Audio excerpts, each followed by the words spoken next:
Hoy me toca compartir una palabra, espero que me dé el tiempo. Sí, me va a dar el tiempo.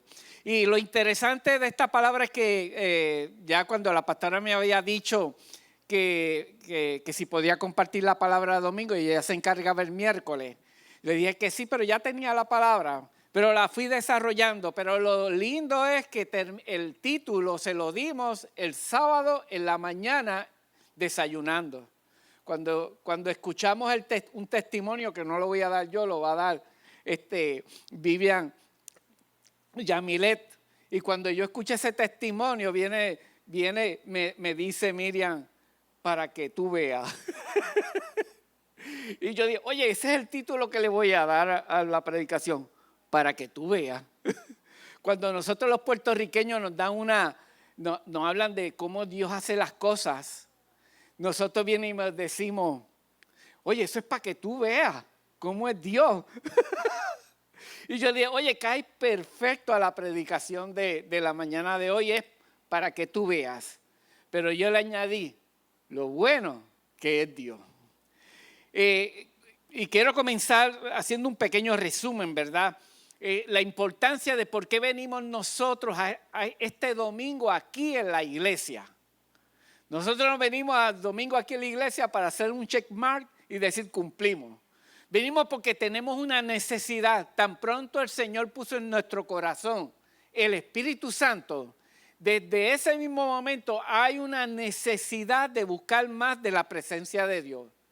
Hay una necesidad por entender los misterios de Dios. Hay una necesidad por crecer espiritualmente. Y esto es sencillo. Es porque va a llegar un día que vamos a estar ante la presencia de Dios. Y eso no hay quien lo evite. Y tenemos que dar cuenta de ese regalo que Dios nos dio. Porque así como vemos, no todo el mundo recibe este regalo o lo recibe, pero lo rechaza. Pero aquellos que hemos tenido la dicha de recibir al Señor como nuestro Salvador, tenemos que ser agradecidos, pero más que agradecidos, convertirnos en lo que Él nos pidió que nos convirtiéramos, a su imagen y semejanza. Ay, pastor, ya usted está muy poético. Eso es casi imposible. Pues esa misión imposible, tú y yo no la podemos hacer, si no es por el Espíritu Santo que lo podemos lograr. Vivimos en tiempos bien no usuales o inusuales, tiempos peligrosos. Estamos viviendo un tiempo de mucho estrés. Cuando vemos los acontecimientos a nivel mundial, eso dice, pero Dios mío, ¿a dónde vamos a parar? La pandemia no para. Esta mañana le decía a Miriam, tenemos que cuidarnos porque ahora hay una versión número 5. Así como los celulares, que todos los años tiran una versión. Ahora salió la versión 5 del COVID. Yo digo, no puede ser. Así que tenemos que aprender a vivir con esta pandemia. Hay un incremento, el incremento del combustible y de los alimentos están insostenibles como nunca antes. Nosotros en Puerto Rico pasamos muchos desastres, pero este desastre es uno nuevo. El costo por el asunto de la guerra allá en Ucrania, un individuo que se cree Dios y quiere conquistar el mundo, y otros países que no le hacen frente. Eso crea mucha inestabilidad. Escuchar al presidente, Miriam empezó a leerme del celular lo que estaba diciendo el presidente, que va a haber que nos preparemos para una situación difícil económica. Y ese mismo presidente dice, tenemos que prepararnos para la escasez de alimentos. Entonces, cuando tú ves todas esas cosas a nivel mundial, y no estoy hablando que fue el presidente de Nicaragua, de Ecuador, de Chile, de la islita Antigua, aquí, no, estamos hablando del presidente de la nación más poderosa y dice que nos preparemos porque vienen tiempos peligrosos. Cuando tú todo eso, ¿qué va a pasar? Bueno, te sube el estrés. A menos que tu confianza esté puesta en lo que es inconmovible. Primero, que todo lo que está pasando ya lo sabíamos. Hay un mensaje que preparé para uno de de los alcaldes, a los cuales estamos hablando de situaciones presupuestarias, estamos hablando de planificación, estamos hablando de que Dios había hablado y titulé ese mensaje, te lo dije. Pues así pasa con todas estas situaciones. Cuando leemos la Biblia, no puedo decir te lo dije. Oye, el Señor te lo dijo que iba a pasar esto. Y todas estas circunstancias lo que hace es que nos alientan a prepararnos más. Pero hay otros acontecimientos que no estamos prestando tanta atención como la subida de la gasolina, que dicen que el Señor viene pronto. Y no mucha gente está hablando de que el Señor viene pronto, pero aquí sí vamos a seguir diciéndolo. Porque cuando llegue, mi responsabilidad va a ser que los que estemos aquí, se los dijimos. Hay dos cosas que están pasando. Uno, que el amor de muchos se está enfriando. Cuando usted ve lo que está pasando en el mundo, pero también lo que está pasando en muchas iglesias, que el amor se ha enfriado. Cuando perdemos la pasión por orar por la necesidad de Vivian, o cuando perdemos la pasión de la necesidad de Gladys, hay un peligro. Porque aquí no venimos a que el pastor se pare o la pastora y dé unas palabras y nos carguemos las baterías y nada, y nos vamos a vivir la vida, no la vida loca, la vida como si normal. Pero ¿qué pasa? Tiene que haber una preocupación por todos los que estamos aquí y todos los que me están viendo también. Tiene que haber una preocupación, una carga, porque somos un cuerpo. Lo que le pase a uno me afecta a mí. Y es por eso que tengo que saber que lo que le pasa a Alex. Oye, ¿está todo bien? Sí, pastor, está la cosa difícil. Pues vamos a ponerlo en oración. Pero si no transmite, soy profeta, pero no adivino. Y necesito saber cuáles son las cosas.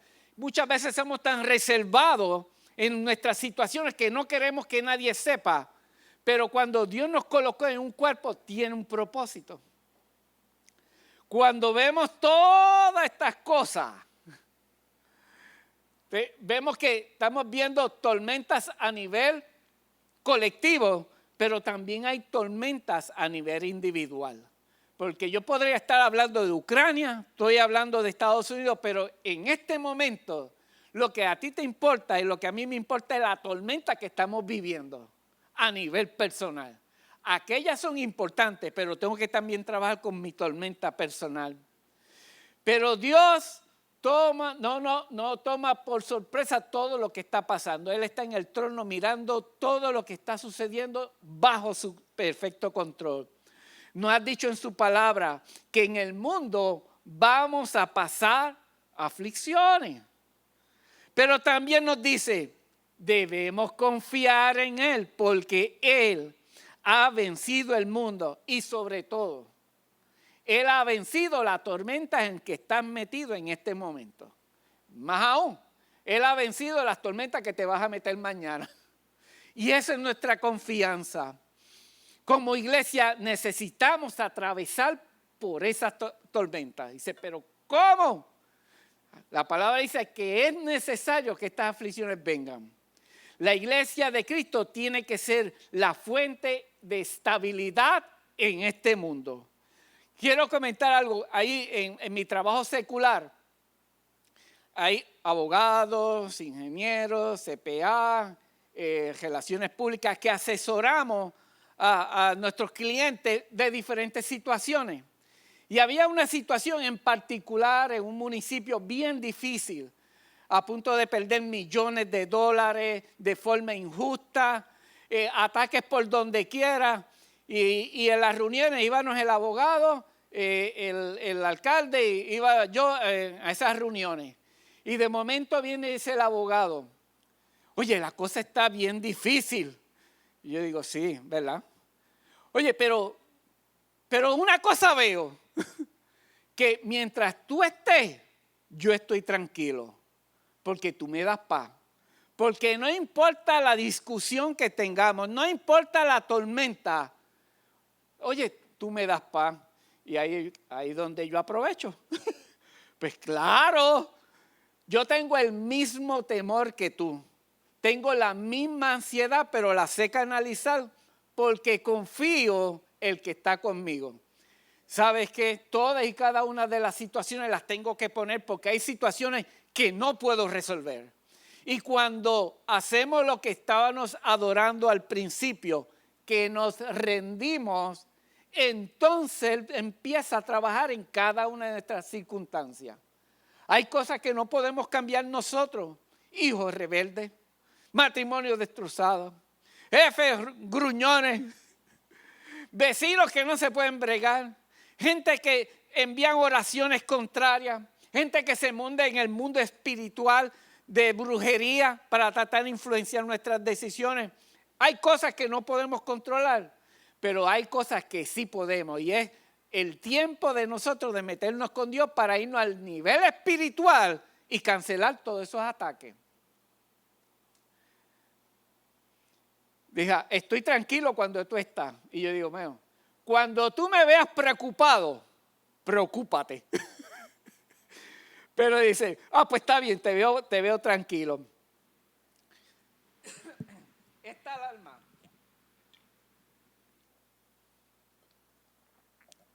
alarma. Este despertador de las cosas que están pasando, no lo podemos ver solamente a nivel global, a nivel de iglesia. Tenemos que, estas señales son para ti y para mí en nivel personal.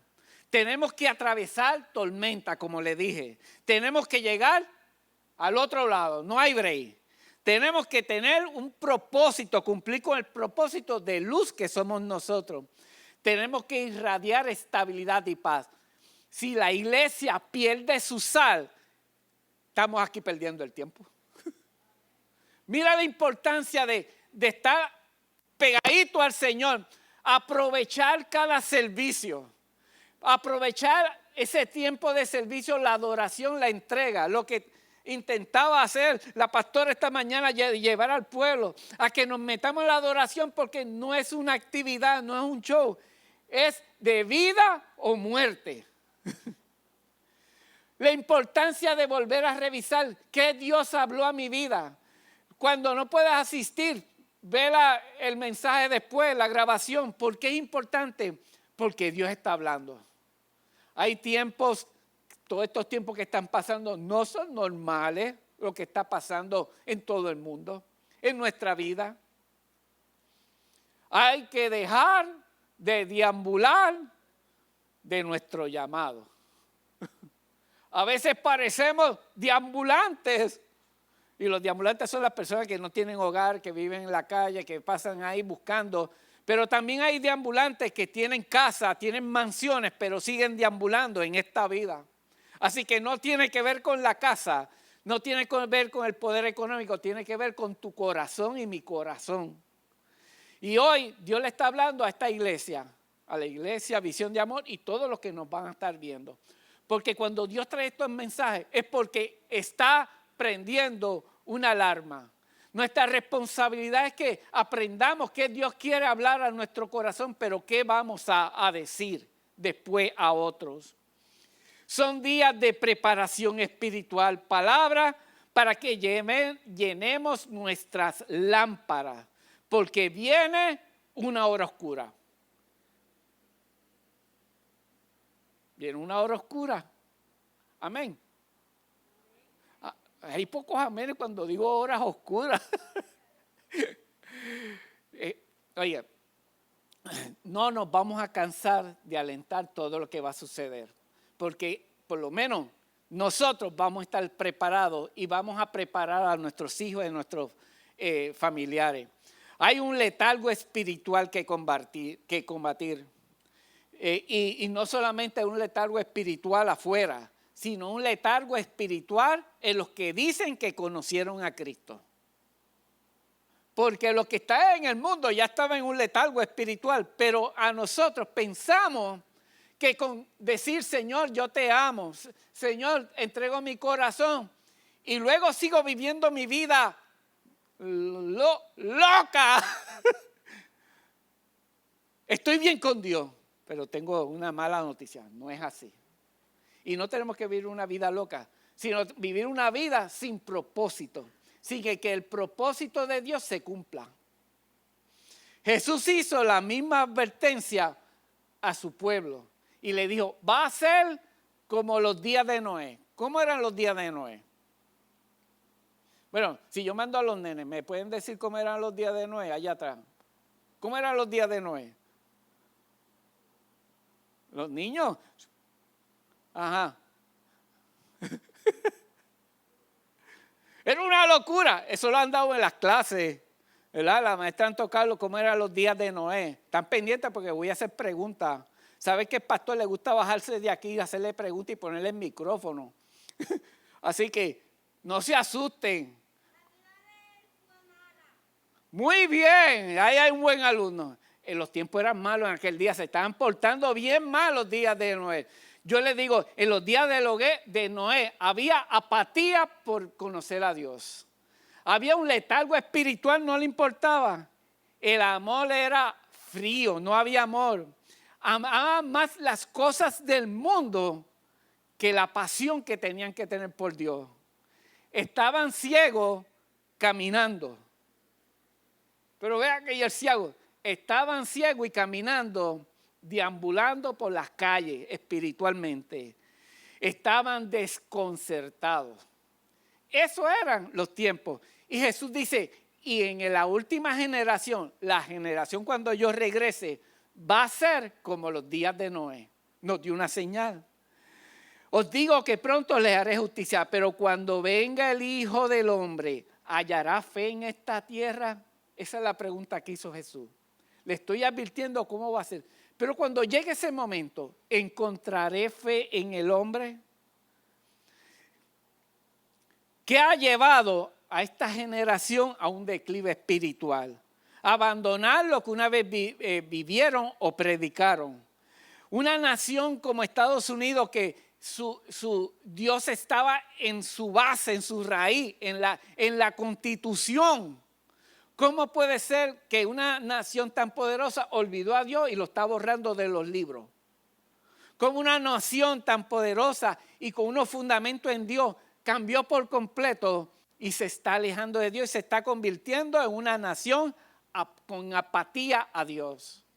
Pero esto no es solamente en Estados Unidos y para aquellos que nos van a estar viendo en otras naciones. Esta apatía espiritual está regada por todo el mundo, mucho más acentuada en unos que en otros sitios.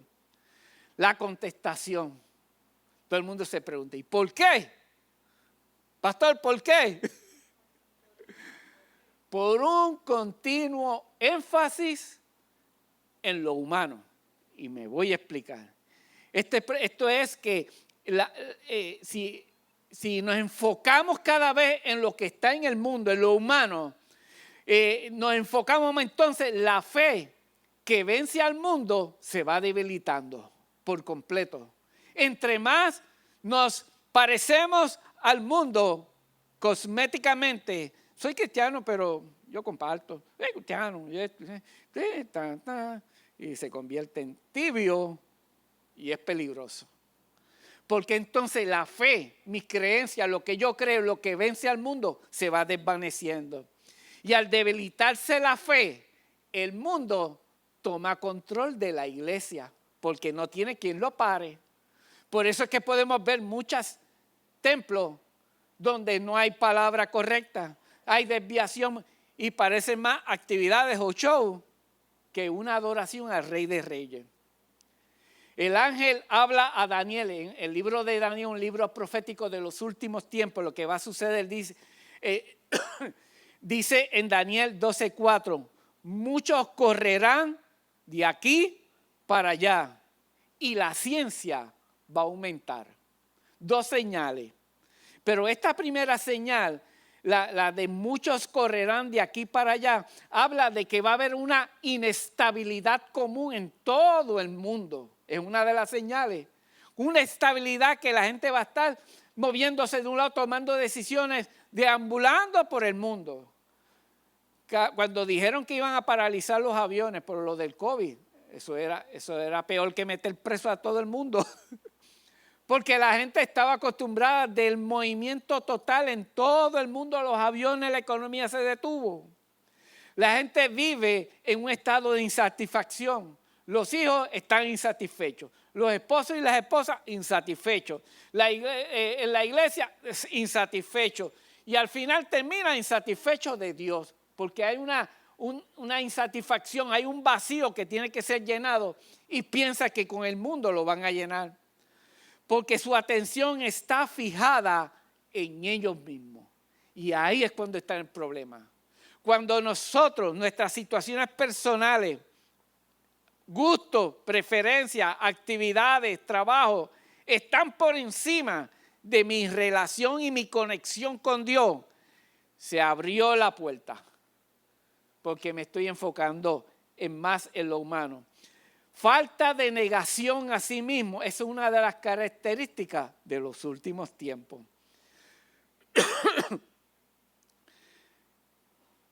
Hay que caminar con discernimiento. Oye, pastor, pero ¿qué pasa con mis vacaciones y mis días familiares? No, eso hay que hacerlo.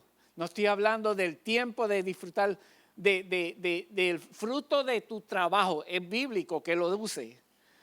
Pero tienes que caminar con discernimiento. Tu corta vida aquí en la tierra tiene un sentido y valor. Que te esfuerce en buscar la vida eterna. Voy a citar algo que dijo la pastora el pasado miércoles, y creo que lo dijo esta mañana. La pastora el pasado miércoles dijo, y yo le añadí unas cositas ahí, nos ocupamos más en evitar nuestra muerte natural. ¿Quién quiere morirse? ¿Quién quiere chocar por ahí, morirse? Nadie. ¿Quién quiere ir paseando por allá por Orocovi, por las montañas, irse por un barril? Nadie. ¿Quién quiere enfermarse del COVID y morir? Nadie. ¿Quién quiere tener un accidente? Nadie. ¿Quién quiere morirse de hambre? Nadie. ¿Quién quiere morirse de sed? Nadie.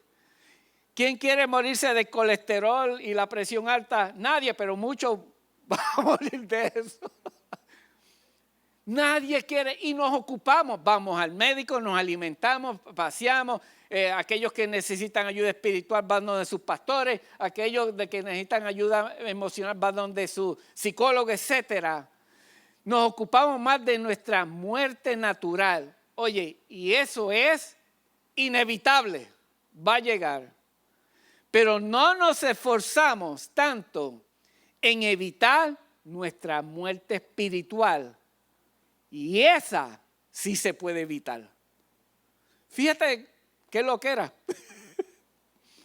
Y es por eso que estamos viviendo un tiempo donde tenemos que ponerle el énfasis adecuado a nuestra vida espiritual. Hay una persona que yo se la voy a describir en términos generales.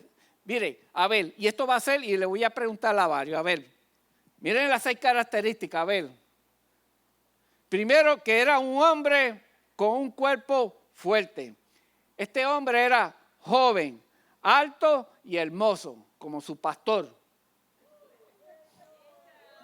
Muy bien, mi fan. Esa era la persona. Segundo, oye, tenía conciencia de sí mismo. Oye, sabía cuáles eran sus limitaciones. Tampoco se vanagloriaba. Así que era una persona prudente, tenía sus limitaciones. Oye, era un hombre que cogió a Dios y le cambió el corazón. O sea, tuvo un encuentro con Dios que le cambió el corazón por completo. Pero no solamente eso. Era un hombre que el Espíritu Santo vino, moró y empezó a profetizar y se convirtió en profeta. Y no era profeta. Pero hubo una manifestación de poder en él porque Dios los bendijo con poder.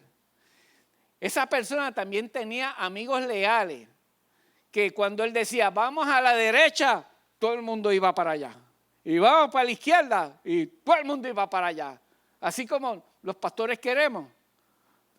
Pero todavía no me he preguntado, te voy a preguntar ya mismo. Allá hay uno que quiere levantar y dice, antes que me pregunten. Y lo otro, tenía el mejor pastor del mundo. En ese tiempo, ¿verdad? Porque hay diferentes épocas. Y tenía a Samuel como asesor espiritual. ¿De quién estoy hablando? Ah, tú, Caleb, que levantaste la mano. Tú levantaste la mano, yo no te mandé. ¿De quién estoy hablando? ¿De quién? Oye, fíjate, no lo había pensado, pero tiene todas las características de Jesús. Pero estoy hablando de uno que estaba antes de Jesús. ¿De quién? Sansón. No. Ya para allá. Maestra Karen, ahora están hablando, porque si no le iban a mandar. Maestra Karen, por favor, me le da clasecita. Estoy hablando del rey Saúl. Dice, ¿qué? Sí, era un hombre hermoso. Dice que nadie en Israel, todo el mundo le llegaba aquí como a su pastora, todo el mundo aquí al hombro, era el más alto de todos, todo el mundo tenía que mirar para allá arriba, hermoso, fuerte, consciente de sí mismo. Dios le cambió el corazón, tenía el espíritu, profetizaba y tenía nada menos que la asesoría directa y personal del profeta Samuel. Tenía todo a su favor. Pero ¿sabes qué? Falló. Fracasó miserablemente. ¿Por qué? Porque no le permitió a Dios ser el Señor de su vida. Mira qué cosa sencilla, pero poderosa. A mí, vaya que te voy a mandar a hablar. No, es que lo que viene ahora, agájese. Mira, como él le dijo, bueno, si se llevan a Yari, los lleva a los dos. Ahí agaja a tus hijos. Ay, ya tiene sueñito, bendito. ¿Por qué fracasó Saúl? Oye, con todas estas características se supone que no fracase. Dios utilizó, mira qué interesante, y por eso fue que se parece a la situación de allá, que lo dirán en algún momento. El papá tuvo un problema, se le perdieron las asnas, y fue a buscar las asnas, y las asnas no aparecía. Estuvo varios días y no aparecía. Pues vámonos. Y de momento su criado le dice, pero hay un profeta que nos puede revelar dónde está la solución de nuestro problema. Y él dijo, estoy pelado, no tengo nada. Y viene el día, el criado, no te preocupes, yo también tengo el dinero para dar al profeta de ofrenda. No tenía ni para la ofrenda. Y va donde el profeta y no sabe que ya Dios le había hablado al profeta de que ese era el rey. Sabes que tu llamado ya Dios lo dijo, esa es la persona que voy a utilizar. Y aquí no hay break. Es esa la que voy a utilizar en esta situación. Es aquella que le toca. Ya, es a ti que te toca. Gloria, es a ti que te toca. Ya Dios lo determinó y te escogió. No lo buscaste tú. Y cuando el profeta va donde Saúl le dice, oye, by the way, las asnas ya aparecieron. No te preocupes. Oye, no había celulares. Pero sí el Espíritu Santo se lo había revelado lo que había pasado. Pero ese problema del Padre lo llevó al lugar de bendición. Por eso es ahí donde dicen, oye, eso es para que tú veas lo bueno que es Dios. Que pasa por unas situaciones que pasamos difíciles. No importa los errores que hayamos cometido. Los fracasos en matrimonio, no importa. Fracaso de amor como no trabajamos los hijos, no importa. Todo, aquellos que amamos a Dios, todo va a obrar en su tiempo para bien. Si no desfallecemos y si nuestra fe no flaquea. Y el profeta le dijo, ok, te voy a dar una palabra de prosperidad. Y él viene y dijo, ¿y por qué a mí? Yo soy el más pequeño, tenía un problema terrible emocionalmente, no se valoraba. A pesar de ser escogido por Dios, nunca pudo comprender el privilegio que Dios le concedió. Mira cuán importante es que Dios te dijo a ti, porque lo que te dijo a ti, valóralo.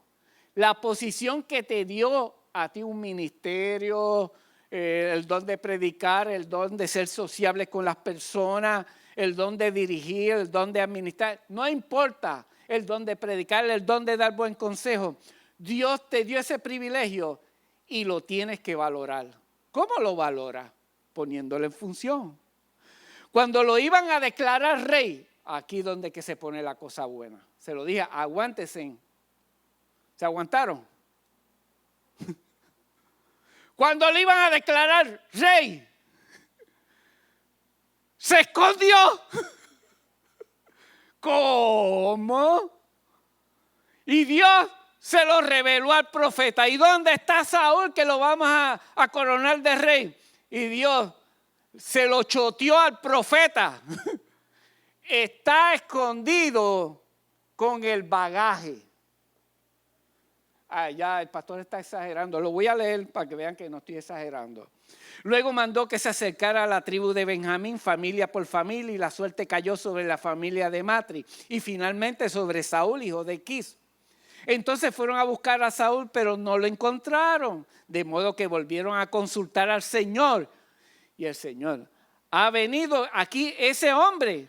Sí, respondió el Señor, pero se ha escondido entre el equipaje. Corrieron y lo sacaron de allí.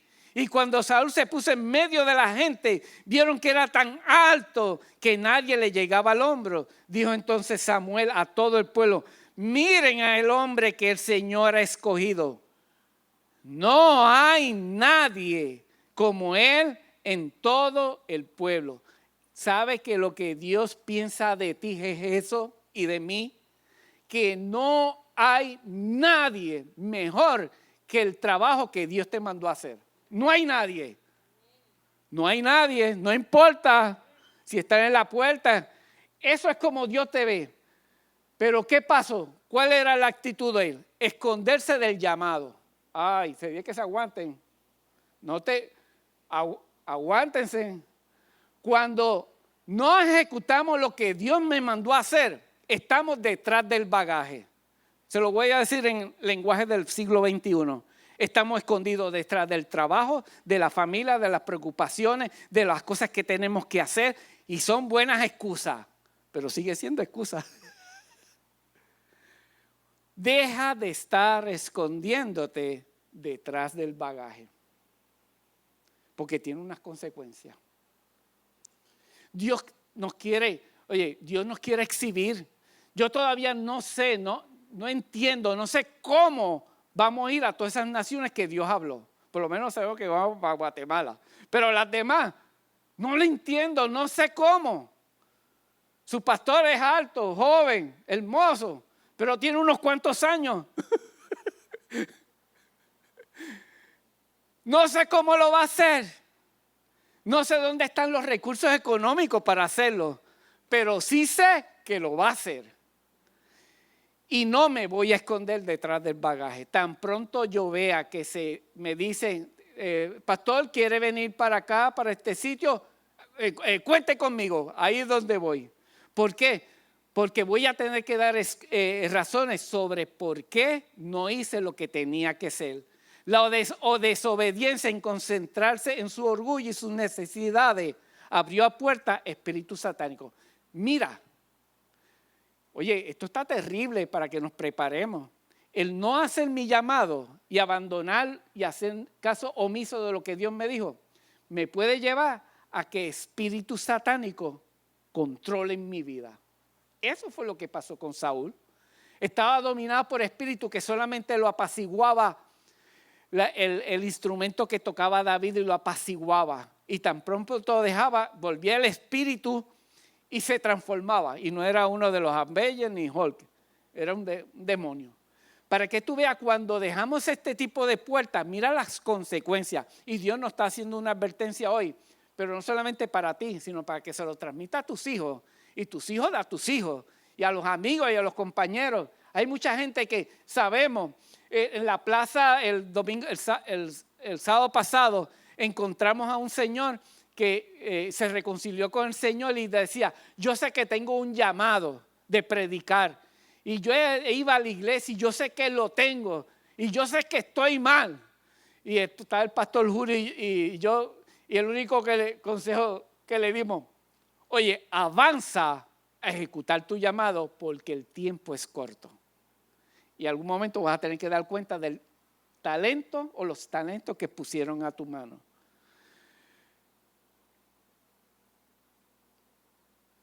En 1 Samuel 15:22, Samuel corrige a Saúl, porque Saúl quería justificarse. Y decía, y hay a veces que el portarnos bien, yo me porto bien, yo oro, ofrendo y me congrego. Pero hay algo más importante que todo eso. Es importante, hay que hacerlo, y es la obediencia. Se complacerá, y viene Samuel y dice, se complacerá Jehová tanto de los holocaustos y víctimas como en lo que se obedezca la palabra de Jehová.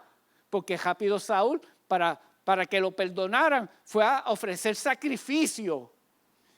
Ciertamente el obedecer es mejor que los sacrificios y el prestar atención que la grosura de los carneros. Pero mire con qué compara cuando no ejecutamos la palabra de Dios, cuando nos desviamos y no queremos hacer el propósito. Los compara con dos espíritus, el de adivinación y de idolatría, que es abominación a Dios. Dice, porque como pecado de adivinación es la rebelión y como ídolos e idolatría la obstinación. Por cuanto tú desechaste la palabra de Jehová, Él también te ha desechado para que no seas rey. Le decía a Miriam esta mañana, anoche, y lloró largamente Saúl para que le perdonaran. Oye, y no lo perdonó, lo desechó. ¿Cuál es el antídoto? Y quería comentarle, el problema de él es que tenía un carácter que él no quería cambiar.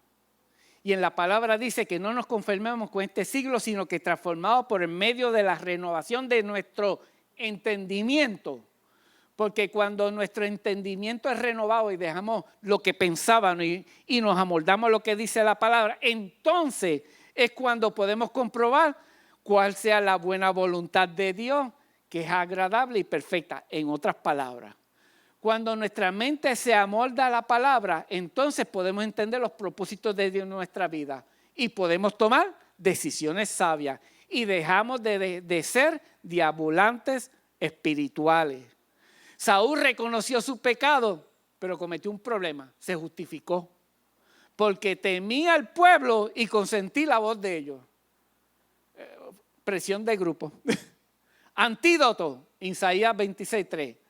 Al de carácter firme, lo guardarás en perfecta paz, porque en ti confía.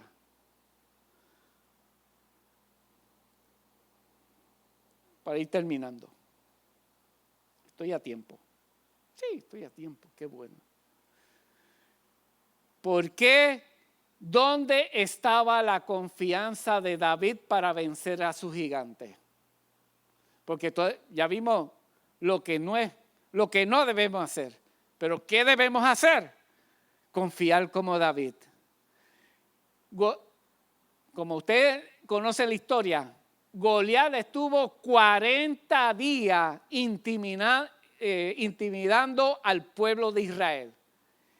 Usó hábilmente la intimidación. Decía, vamos a combatir, ¿quién me va a ganar? Y 40 días estuvo intimidando a Israel.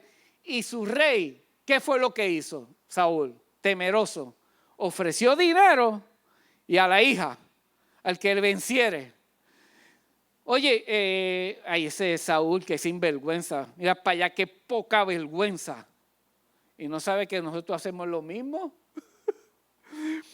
El rey trata de resolverlo con lo que tiene control y no va a la presencia de Dios en busca de una solución. Cuando es muy repetitivo esta condición, entonces has perdido tu primer amor. Te voy a explicar. Cuando hay situaciones donde nos enfrentamos y queremos solucionarlo con nuestras capacidades y no lo llevamos a la presencia de Dios y eso lo hacemos continuamente, has perdido tu primer amor y tu relación con Dios. La visión de David era la correcta. Le decía, Goliat, un incircunciso, en otras palabras, un impío, no tiene Dios. El ejército de Israel, los escuadrones del Dios viviente. Mira la visión que tenía, porque su confianza estaba de cómo Dios lo había librado de las batallas anteriores. Cuando vemos el pasaje de David y de Goliat, todo el mundo tiende a decir, bueno, le voy a decir lo que normalmente la gente piensa. Bueno, yo tengo que ser valiente como David. ¿Quién quiere ser valiente como David? Ahí hay un valiente. Dos. Todo el mundo quiere que se... Vamos a meterle mano a este Goliat. Tengo que confiar en Dios y enfrentarme a mi gigante con todas mis fuerzas. ¿Verdad que es una tendencia que a veces hacemos? O puede haber otra. Nuestra tendencia a hacerle frente a los enemigos como si nosotros fuéramos los Goliat. Y los demonios son los pequeñitos. Yo soy tan más poderoso que ustedes. Y usamos la armadura y utilizamos todas las estrategias. Pero también tenemos que responder que somos esos Goliat espirituales. Y decimos, todo lo puedo en Cristo que me fortalece. Pero todas esas están incorrectas. El propósito del texto no es que tratemos de ser ni Goliat ni ni siquiera David. Entonces, ¿cómo puedo vencer a mis gigantes? La pregunta es, si no puedo ser como Goliat, ¿cómo puedo vencer a mis gigantes? Tu situación personal, te tengo una buena noticia. No lo puedes hacer. Pastor, pero mi gigante, no lo puedes vencer. Ni con tu fuerza, ni que imites a Goliat, ni que imites a David. La historia de David y Goliat es un llamado a la fe. Lo que sostuvo a David no era que Dios le dio fortaleza para vencer el oso ni el león, sino en la fe que Dios en esa circunstancia no lo abandonó y buscó la solución. Y él dijo, bueno, así como me enfrenté a aquello, no porque tenía fuerza, sino porque me enfrenté a una situación y mi confianza es Él, pues entonces yo sé que en esta situación lo va a hacer. ¿Quién está pasando por situaciones que ahora mismo no tiene solución? Ay, su pastor es el único que está pasando por una tormenta. Allá hay uno. ¿Quién más? Todo bien, todo el mundo económicamente está bien, las relaciones familiares están perfectas, la salud está perfecta 100%, no tiene colesterol alto, nada. Todo nítido. Todos tenemos algún problema, algo que enfrentar. Todo el mundo tiene gigantes que enfrentar. Pero nuestra fortaleza va a estar en que Dios lo va a hacer. Y lo bueno es que tenemos que rendirnos. Saúl falló porque confió que Dios no podía intervenir en su problema. Ese fue el fallo. Pero David venció porque confió que Dios siempre iba a intervenir en su problema. Pero la intervención de Dios depende de tres cosas. Y ahí es donde que se pone lo bueno. Uno, la relación que tengamos con Él. Dos, la obediencia a lo que ha dicho de nosotros. Y tres, que transformemos nuestro entendimiento. Que no seamos los mismos cabeciduros que éramos antes de conocer a Dios. Dejando de ser deambulantes espiritual para que no sabe llegar a casa. Ese es el fin de todo este mensaje. Debemos dejar de seguir deambulando, hacer las cosas automáticamente, sino al contrario, buscar propósito en todo lo que Dios nos ha dicho.